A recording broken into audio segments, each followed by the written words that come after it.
Next হচ্ছে text box. Insert ট্যাবের মধ্যে টেক্সট বক্স একটা অপশন রয়েছে। টেক্সট বক্সে গিয়ে এখানে প্রচুর বাই ডিফল্ট প্রিসেট করা আছে, তো এখান থেকে যে কোনো একটা প্রিসেট চুজ করতে পারো। করার পর যে তখন সেটা পেজের মধ্যে আসলো। এবার এইখানে যে লেখাটা আছে তুমি ম্যানুয়ালি চেঞ্জ করতে চাইলে এটাকে মুছে নাও, মুছে নিজের মতো কোনো একটা লেখা লেখো। লেখার পর এটাকে সিলেকশন করার পর এখানে শেপ ফরম্যাট বলে একটা অপশান আসে, যেখানে গিয়ে কিনা তুমি ওই যে শেপটা নিয়েছো এই শেপটার মধ্যে ফরম্যাটিং চেঞ্জ করতে পারো, প্লাস এখানে যে টেক্সট আছে টেক্সটের স্টাইলও চেঞ্জ করতে পারো। এখানে টেক্সটের অনেক স্টাইল আছে, বা সাইজ ফাইজ যা আছে যেগুলো হোমটার থেকে বলেছি সেভাবে চেঞ্জ করতে পারো। এটা করলে কি হবে, এই যে তোমার টেক্সটটা এরকম একটা শেপের মধ্যে আসলো, এবার এই শেপটাকে তুমি এভাবে টেনে ধরে যে কোনো জায়গায় পেজের মধ্যে রাখতে পারো। ঠিক আছে, তোমরা যখন টেবিল বানিয়েছিলে, যদিও আমি এটা তখন দেখাইনি, তো টেক্সট বক্স ইউজ করলে কি হয়, টেবিলটা আরও অনেক দেখতে ভালো লাগে।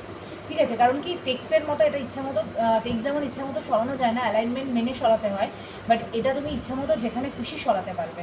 ঠিক আছে, আর যখনই আমরা টেক্সট বক্সটা নিই, একবার খেয়াল করে দেখো ভালো করে, ইনসার্ট ট্যাবে গিয়ে যখনই আমরা টেক্সট বক্স নিচ্ছি, নেবার পর এখানে কোনো একটা টেক্সট ধরো আমরা লিখছি, লেখার পর এখানে শেপ ফরম্যাটে গিয়ে অনেকগুলো অপশান চলে আসে।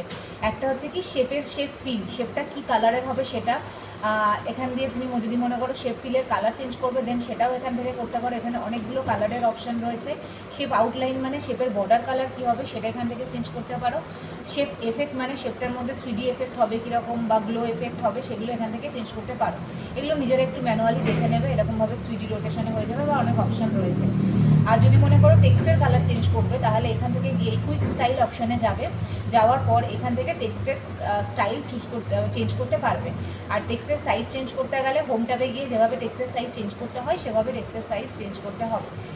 আর যদি মনে করো যে তোমার টেক্সটটা এরকম করে বড় করতে করতে এরকম হয়ে গেছে, তার মানে জানবে যে শেপটা তোমাকে বড় করতে হবে, তো সিম্পলি শেপটাকে এভাবে টানলে শেপটা বড় হয়ে যাবে। এবার শেপটাকে এভাবে ইচ্ছে মতো যেখানে খুশি এভাবে ধরে তুমি সরাতে পারবে। ক্লিয়ার? তো এটা গেল হচ্ছে টেক্সট বক্স। আচ্ছা, নেক্সট হচ্ছে ওয়ার্ড আর্ট। ওয়ার্ড আর্টটা হচ্ছে অনেকটা টেক্সট বক্সের মতোই বলতে পারো। এখানে ওয়ার্ড আর্টের অনেকগুলো অপশান রয়েছে, মানে টেক্সটের স্টাইল রয়েছে। তো এখানে যে কোনো একটা স্টাইল চুজ করো, করার পর এখানে তুমি সেটার মধ্যে লেখো সেম অপশান, মানে আগে যেটা বললাম টেক্সট বক্স আর এটা অলমোস্ট সেম। এখানেও শেপ ফরম্যাটে গিয়ে এখানেও সেম ওই অপশানগুলো রয়েছে। এখানেও কুইক স্টাইলে গিয়ে তুমি লেখার কালার ফালার এগুলো সব চেঞ্জ করতে পারবে।